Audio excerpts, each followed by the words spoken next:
24 నుంచి తెలంగాణ అసెంబ్లీ సమావేశాలు జరగనున్నాయి. వారం రోజుల పాటు తెలంగాణ అసెంబ్లీ సమావేశాలు జరగనున్నట్లు సమాచారం. ఈ నెల 23న కేంద్ర బడ్జెట్, రాష్ట్రానికి కేటాయింపుల బట్టి పూర్తి స్థాయి బడ్జెట్ ను కేంద్ర ప్రభుత్వం ప్రవేశపెట్టనుంది. ఈ నెల 25 లేదా 26న రాష్ట్ర పూర్తి స్థాయి వార్షిక బడ్జెట్ ను కాంగ్రెస్ ప్రభుత్వం ప్రవేశపెట్టనుంది. రైతు భరోసా, రైతు రుణమాఫీ అంశాలపై సమావేశాల్లో సాగనున్న వాడివేడి చర్చలు జరగనున్నాయి. కొత్త ఆర్ఓఆర్ చట్టం, తెలంగాణ చిహ్నం, తెలంగాణ తల్లి విగ్రహం మార్పులపై చర్చలు జరగనున్నాయి.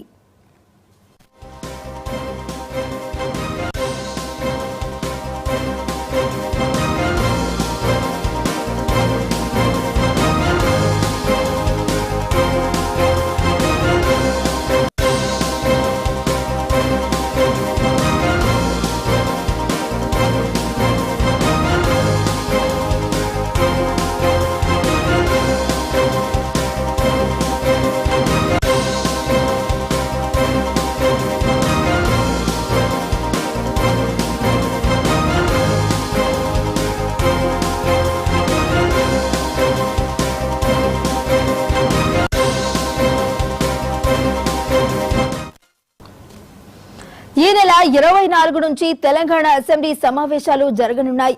వారం రోజుల పాటు తెలంగాణ అసెంబ్లీ సమావేశాలు జరగనున్నాయి. ఈ నెల 23న కేంద్ర బడ్జెట్, రాష్ట్రానికి కేటాయింపుల బట్టి పూర్తి స్థాయి బడ్జెట్ ను కాంగ్రెస్ ప్రభుత్వం ప్రవేశపెట్టనుంది. ఈ నెల 25 లేదా 26న రాష్ట్ర పూర్తి స్థాయి వార్షిక బడ్జెట్ ను కాంగ్రెస్ ప్రభుత్వం ప్రవేశపెట్టనుంది. రైతు భరోసా, రైతు రుణమాఫీ అంశాలపై సమావేశాల్లో సాగనున్న వాడివేడి చర్చలు జరగనున్నాయి. కొత్త ఆర్ఓఆర్ చట్టం, తెలంగాణ చిహ్నం, తెలంగాణ తల్లి విగ్రహం మార్పులపై చర్చలు జరగనున్నాయి.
ఈ నెల 24 నుంచి తెలంగాణ అసెంబ్లీ సమావేశాలు జరగనున్నాయి. వారం రోజుల పాటు తెలంగాణ అసెంబ్లీ సమావేశాలు జరగనున్నాయి. ఈ నెల 23 కేంద్ర బడ్జెట్, రాష్ట్రానికి కేటాయింపుల బట్టి పూర్తి స్థాయి బడ్జెట్ ను కాంగ్రెస్ ప్రభుత్వం ప్రవేశపెట్టనుంది. ఈ నెల 25 లేదా 26న రాష్ట్ర పూర్తి స్థాయి వార్షిక బడ్జెట్ ను కాంగ్రెస్ ప్రభుత్వం ప్రవేశపెట్టనుంది. రైతు భరోసా, రైతు రుణమాఫీ అంశాలపై సమావేశాల్లో సాగనున్న వాడివేడి చర్చలు జరగనున్నాయి. కొత్త ఆర్ఓఆర్ చట్టం, తెలంగాణ చిహ్నం, తెలంగాణ తల్లి విగ్రహం మార్పులపై చర్చలు జరగనున్నాయి. మరి ఇదే అంశానికి సంబంధించి మరింత సమాచారాన్ని మా ప్రతినిధి శ్రీకాంత్ లైవ్ లో అందిస్తారు. శ్రీకాంత్. వైష్ణవి, ఈ నెల 24 నుంచి తెలంగాణ అసెంబ్లీ సమావేశాలు జరగబోతున్నట్టు తెలుస్తుంది. ఎందుకంటే రాష్ట్ర ప్రభుత్వం ఇప్పటికే ప్రకటించింది, ఏదైతే పార్లమెంట్ సమావేశాలు ప్రారంభమైన తర్వాత 2 రోజులకు తెలంగాణ అసెంబ్లీ సమావేశాలు ఉంటాయి. ఇప్పటికే సీఎం రేవంత్ రెడ్డి చెప్పిన నేపథ్యంలో అందుకు సంబంధించి ఈరోజు మండలి చైర్మన్, స్పీకర్ ఈరోజు సిఎస్ డీజీపీతో సమావేశమయ్యారు. ఇది అసెంబ్లీ ఏర్పాట్లపై, అదేవిధంగా ఇతర ప్రోటోకాల్ సమస్యలపై కూడా వారు ఈరోజు అసెంబ్లీలో చర్చించడం జరిగింది. అయితే ఈ నెల 24న రాష్ట్ర అసెంబ్లీ సమావేశాలు ప్రారంభం కానున్న నేపథ్యంలో 26, 25 లేదా 26న బడ్జెట్ ప్రవేశపెట్టే అవకాశం కనిపిస్తుంది. ఎందుకంటే పార్లమెంట్ సమావేశాలు 29న స్టార్ట్ అవుతాయి. 23న కేంద్ర బడ్జెట్ ప్రవేశపెడుతుంది. బడ్జెట్ ప్రవేశపెట్టిన తర్వాత రాష్ట్రానికి వచ్చే కేటాయింపులను బట్టి రాష్ట్ర ప్రభుత్వం ఆయా శాఖల కేటాయింపులు చేసుకొని ఆ తర్వాత రోజు 24న ప్రారంభమైన తర్వాత 25 లేదా 26న రాష్ట్ర బడ్జెట్ పూర్తిస్థాయి బడ్జెట్ ప్రవేశపెట్టాలని చూస్తుంది. ఎందుకంటే గతంలో ఏదైతే అసెంబ్లీ పార్లమెంట్ ఎన్నికల దృష్ట్యా అప్పుడు కేంద్ర ప్రభుత్వం ఓటాన్ అకౌంట్ బడ్జెట్ ప్రవేశపెట్టిన నేపథ్యంలో ఇప్పుడు పూర్తిస్థాయి బడ్జెట్ ప్రవేశపెడుతుంది. ఈ నేపథ్యంలోనే రాష్ట్ర ప్రభుత్వం కూడా పూర్తిస్థాయి బడ్జెట్ ప్రవేశపెట్టలేదు గత మార్చి. అయితే ఇప్పుడు పూర్తిస్థాయి బడ్జెట్ ప్రవేశపెట్టింది. ప్రధానంగా ఈ అసెంబ్లీ సమావేశాలు వాడివేడిగా జరగనున్నాయి. ఎందుకంటే ఈ బడ్జెట్ ప్రవేశపెట్టిన తర్వాత రైతు భరోసాకు సంబంధించినటువంటి విధి విధానాలపై చర్చ జరిగే అవకాశం ఉంది. ఎందుకంటే ఇప్పటికే మంత్రుల కమిటీ ఏదైతే క్యాబినెట్ సబ్ కమిటీ వేశారో ఇప్పటికే నిన్న ఖమ్మం ఈరోజు ఆదిలాబాద్లో పర్యటిస్తూ రైతుల నుంచి అభిప్రాయ సేకరణ చేస్తుంది. అయితే గతంలో రాళ్ళు రప్పలు ఇట్లాంటి సాగులేని భూములకు రైతు బంధు ఇచ్చారని చెప్పి ఇటు ప్రభుత్వం ఆరోపిస్తున్న నేపథ్యంలో దీనిపై ప్రధానంగా చర్చ జరిగే అవకాశం ఉంది. ఎందుకంటే 10 ఎకరాల వరకే కటాఫ్ పెట్టనున్నారు. అయితే ఈయన ఎంతమంది రైతులు లబ్ధిదారులు అవుతారని దీనిపై చర్చ జరిగే అవకాశం ఉంది. అదేవిధంగా రుణమాఫీ రేవంత్ సర్కార్ ప్రతిష్టాత్మకంగా తీసుకుంది. దీనికి సంబంధించి కూడా చర్చ జరిగే అవకాశం ఉంది. దానికి సంబంధించి విధి విధానాలపై కూడా ఇప్పుడు ప్రభుత్వం కసరత్తు చేస్తుంది. దీనిపై రైతులకు ఎవరు లబ్ధిదారులు అనే అంశాలు ఏదైతే మాఫీకి సంబంధించిన అంశాలు కావచ్చు చర్చ జరిగే అవకాశం కనిపిస్తుంది. దాని తర్వాత తెలంగాణ తల్లి అదేవిధంగా తెలంగాణ ఎంలం ఈ వీటిపైన కూడా ఈ విగ్రహం సంబంధించిన మార్పులు కావచ్చు, ఎంబ్లం సంబంధించిన మార్పు కావచ్చు అసెంబ్లీ వేదికగా చర్చించిన తర్వాతనే నిర్ణయం తీసుకుంటామని చెప్పి గతంలో సీఎం రేవంత్ రెడ్డి ప్రకటించారు.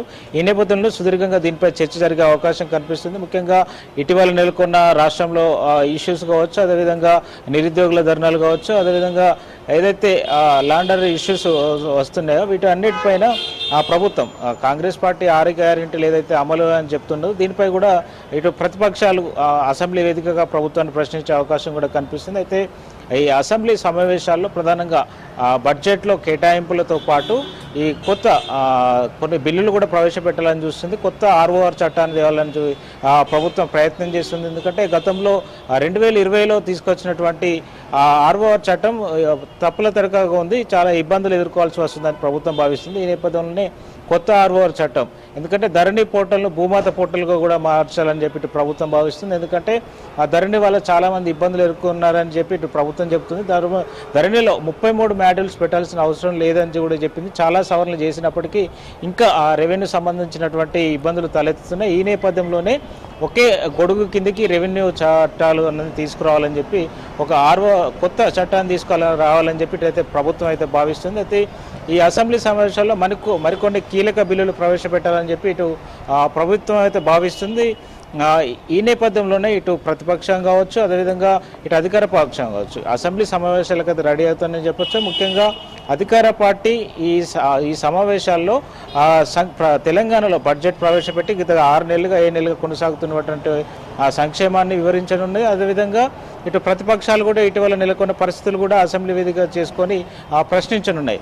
అయితే ఈ నెల 24న స్టార్ట్ అయ్యే అసెంబ్లీ సమావేశాలు వారం రోజుల పాటు కొనసాగుతున్నాయని చెప్తున్నప్పటికీ అయితే బడ్జెట్ 2 రోజులు ప్రవేశపెట్టి తర్వాత గ్యాప్ ఇచ్చిన తర్వాత ఇటు సమావేశాలు కొనసాగనుంది, బడ్జెట్ మీద డిస్కస్ జరగనుంది. ఆ తర్వాత ఈ బిల్లులకు సంబంధించి డిస్కషన్ జరిగే అవకాశం ఉంది. కానీ ఈసారి జరిగే ఆ సమావేశాలు మాత్రం చాలా వాడివేడిగా చర్చ జరిగే అవకాశం ఉందని మాత్రం తెలుస్తుంది. వైష్ణవి శ్రీకాంత్, మరి కొత్త ROR చట్టము అలాగే తెలంగాణ చిహ్నం తెలంగాణ తల్లి విగ్రహం మార్పులపై అయితే చర్చించే అవకాశాలు ఉన్నట్టు తెలుస్తున్నాయి. అంటే ఎలాంటి మార్పులు చేయనుంది ప్రభుత్వం?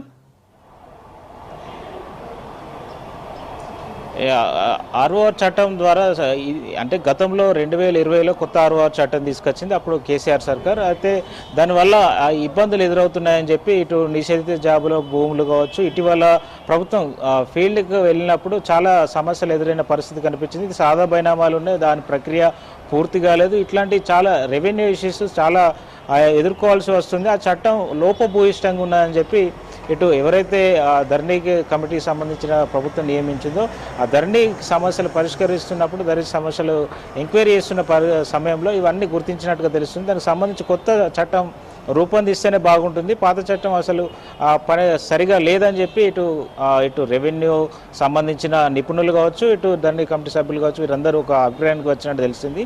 ఈ అసెంబ్లీ సమావేశంలో ప్రవేశపెట్టేందుకు ఏర్పాట్లు చేస్తున్నారు. రెవెన్యూ సమస్యలు ఉండకూడదు అనేది ప్రధాన ఎజెండాగా వెళ్ళనున్నట్టుగా తెలుస్తుంది. అయితే గత 20 ఏళ్ళుగా ఈ రెవెన్యూ సమస్యలు దీనిపై కసరత్తు జరుగుతున్నప్పటికీ ఒక కొలిక్కి రావడం లేదు.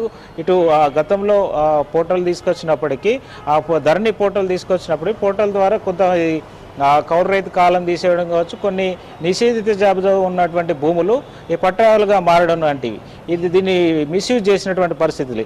ఇట్లాంటి అవకాశం లేకుండా కొత్త చట్టం తీసుకురావాలి. అదేవిధంగా ధరణి పోర్టల్ను అప్డేట్ చేసి భూమాత పోర్టల్గా మార్చాలనేది ప్రధానంగా భావిస్తున్నది. ఈ నేపథ్యంలోనే ఇటు తెలంగాణ తల్లి విగ్రహం మార్పుపై కూడా ఇటు ఎగ్జాక్ట్లీ సచివాలయం ముందుగానే దానికి సంబంధించి సీఎం రేవంత్ రెడ్డి శంకుస్థాపన కూడా చేశారు, భూమి పూజ చేయడం జరిగింది. అయితే విగ్రహంలో మార్పులు చేస్తామంటారు.